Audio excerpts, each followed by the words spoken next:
మహాశివరాత్రి జాగరణకు గాను శైవక్షేత్రం అప్పికొండకు జనం పోటెత్తారు. విశాఖ జిల్లా పెదగండియాడ మండలం శివర్ణ ఉన్న ఈ ఆలయానికి ఉత్తరాంధ్ర జిల్లాల నుండి లక్షలాది భక్తులు తరలివచ్చారు. సోమేశ్వరుని దర్శించుకుని ఉన్నారు. దేవాదాయ ధర్మాదాయ శాఖ, జీవీఎంసీ పోలీసుల సమన్వయంతో పనిచేయడం వలన జాతరలో ఎక్కడ అశాంతి చోటు చేసుకోలేదు. స్వామివారి దర్శనానికి ముందు ఇక్కడ సముద్ర స్నానం ఆచరించడం ఆనవాయితీగా వస్తోంది. ఈ నేపథ్యంలో సముద్రం వద్ద గజ ఈతగాళ్లను ఏర్పాటు చేశారు. ఉక్కు ఉద్యోగి మోడెకుర్తి సత్యనారాయణ అందించిన సేవలను ఆయా శాఖలు కొనియాడాయి.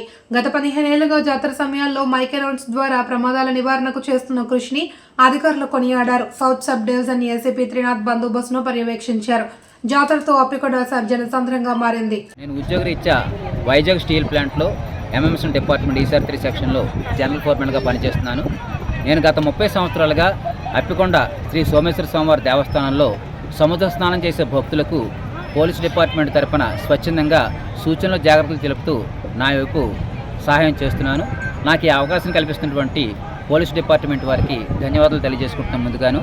అయితే అటు భగవంతుడి మహిమ కావచ్చు, ఇటు పోలీస్ డిపార్ట్మెంట్ మిగతా అధికారుల యొక్క ఏర్పాట్లు కావచ్చు, గత 30 సంవత్సరాల్లో ఎక్కడా కూడా ఎటువంటి ప్రమాదం కూడా అప్పికొండలో జరగకపోవడం చాలా విశేషమైన విషయంగా మనం చెప్పచ్చు. ఈరోజు మహాశివరాత్రి చూస్తున్నారు కదా, తండోపతండాలుగా ఎక్కడెక్కడి నుంచో భక్తులు తరలి వస్తున్నారు. మరి వారందరికీ కూడా అన్ని శాఖల అధికారులు కూడా జిల్లా యంత్రాంగం అద్భుతమైన ఏర్పాట్లు చేశారు. ఎటువంటి అవాంఛనీయ సంఘటనలు జరగలేదు. యాత్ర చాలా సజావుగా జరుగుతుంది.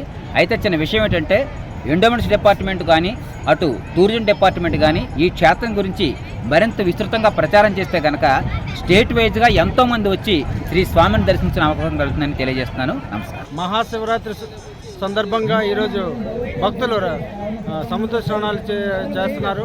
దానికి అనుగుణంగా బీచ్ పెట్రోల్ ట్రాక్టర్ ఏర్పాటు చేయడం జరిగింది. డ్రోన్ కెమెరాస్ ఏర్పాటు చేయడం జరిగింది. బాడీ వన్ కెమెరాస్ ఏర్పాటు చేయడం జరిగింది.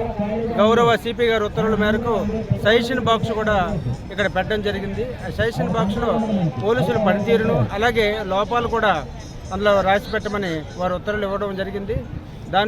దానికి అనుగుణంగా మైక్లో పబ్లిక్ అడ్రస్ సిస్టంలో మేము సిపి గారి ఉత్తర్వులు ఎవరైనా పోలీసు ఈ ఫంక్షనింగ్ విషయంలో ఎటువంటి సజెషన్స్ ఏమైనా ఉంటే అందులో డ్రాప్ చేయమని కోరడం జరిగింది. సిపి గారు మరియు డీసీపీ గారు పర్యవేక్షణలు ఇక్కడే ఉన్నారు. డీసీపీ గారు 2 డేస్ నుండి. సిపి గారు కూడా అర్ధరాత్రి ఇప్పుడు వచ్చి చాలా టైం వారు ఇక్కడ స్పెండ్ చేసి మాకు సరైన ఉత్తర్వులు ఇవ్వడం జరిగింది. ఆ ఉత్తర్వుల ప్రకారం ఈరోజు ఈ బందోబస్తు అంతా మేము ప్లాన్ చేసుకున్నాం. Thank you.